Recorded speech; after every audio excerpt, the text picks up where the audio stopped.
Hello and welcome to NEA New Mexico's take on public school legislation, where we interview key legislators, true public school champions that are pushing the needle in favor of our public schools and students.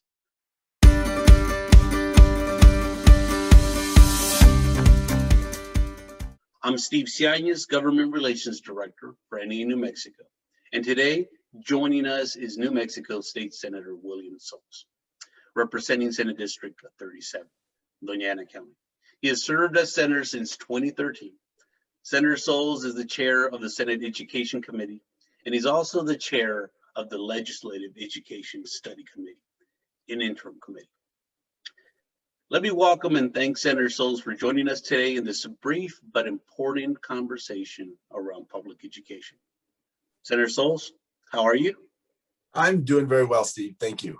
The Yazzie Martinez lawsuit ordered the state to provide a sufficient education to all students, especially at-risk, special ed, English learners, and Native American students.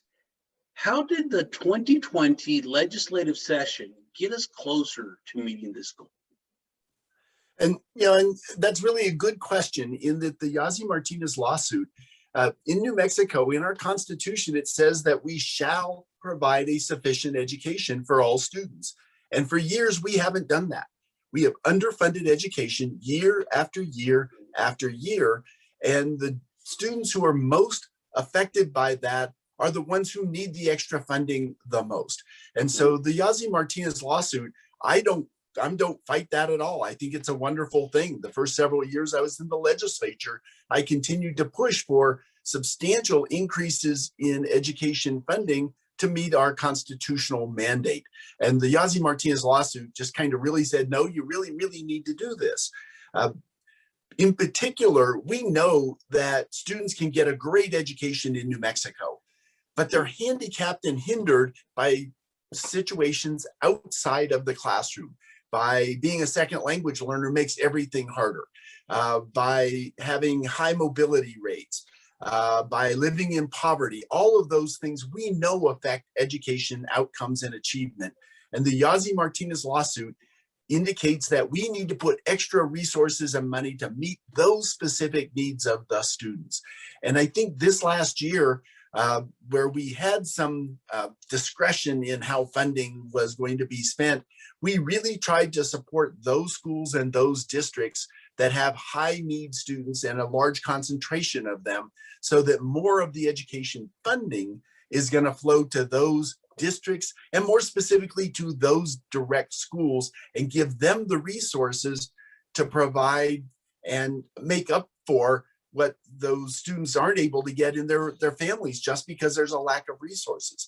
If we truly believe that all students should get a high quality education, then we need to make sure we put the money and the resources in to give them the opportunity to do that, not to hold them up and say, oh, sorry, your situation at home isn't that good, so you don't get as much of a chance for the American dream as others. And we really need to believe that education is the great equalizer, and that means putting more resources to those kids who need it the most. Let's go with the next question. HJR 1 was amended in the Senate to include funding for K-12 education. Per the final version of the bill, it included, and I quote, 40% of the additional distribution shall be for the public school permanent fund beneficiary for enhanced instruction for students at risk of failure, extending the school year, and public school teacher compensation. So help our listeners understand what was the driving force behind this amendment. The HJR 1 is the tapping into the permanent fund initially for just early childhood education. And it's not a done deal. We still have a lot of work to do to get the public to support it when it's on the ballot. So there's lots more to happen before it becomes law and actually changes things. I think some of the concern was we sit on a huge permanent fund, and certainly we have big needs in early childhood education, but it's going to take a while to ramp up those programs to use all of that extra money that's going to spin off. And I think part of this was driven by the fact that if you dump too much money in all at once, then money's going to get wasted. Yet we know there are places within the K-12 education system we already have where the funding is not secure. It is year to year, it could come or go. And I think this was a real move to use the permanent fund to provide for more stability in at-risk funding for all students, and to make sure that those monies that we put in through the Yazzie Martinez lawsuit become more ingrained in the general funding rather than at the whims of how much money is available. I mean, I've often talked about that when we talk about a sufficient education or the needs of children for a sufficient education, it doesn't change based on whether there's a lot of money in the budget or not very much money in the budget. Sufficiency doesn't change based on how much money is available.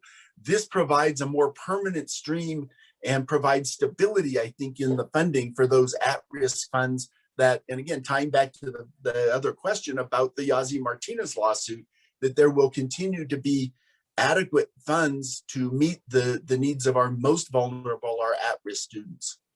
Educators continue to leave the profession at alarming rates, and every year there are fewer and fewer college students going into education.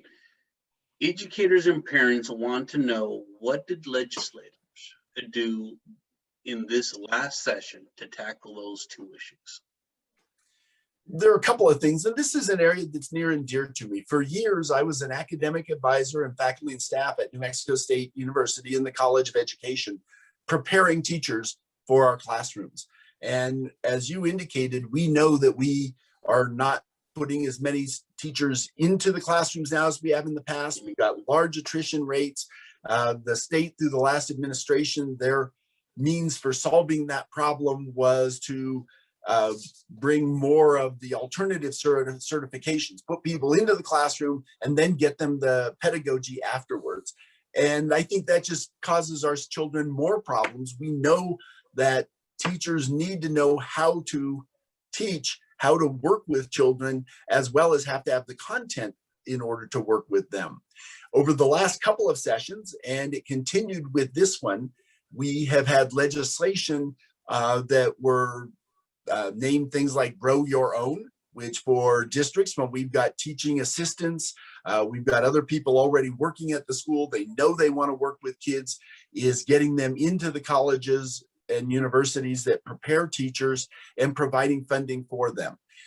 There were also a number of other scholarship programs specifically for people going into education.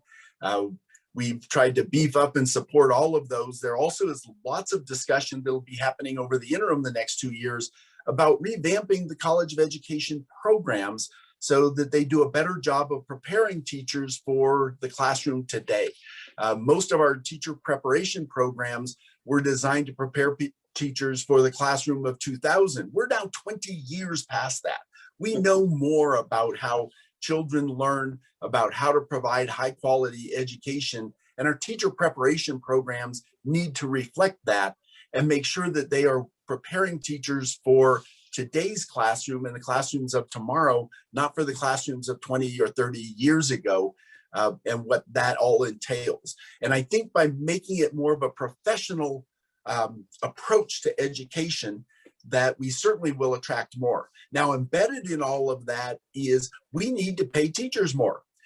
Education is the one profession that has the lowest average pay for the required median level of education. Most educators are required within a few years to be working on and get a master's degree in order to continue on, yet our pay is set up for the level of bachelor's degree only.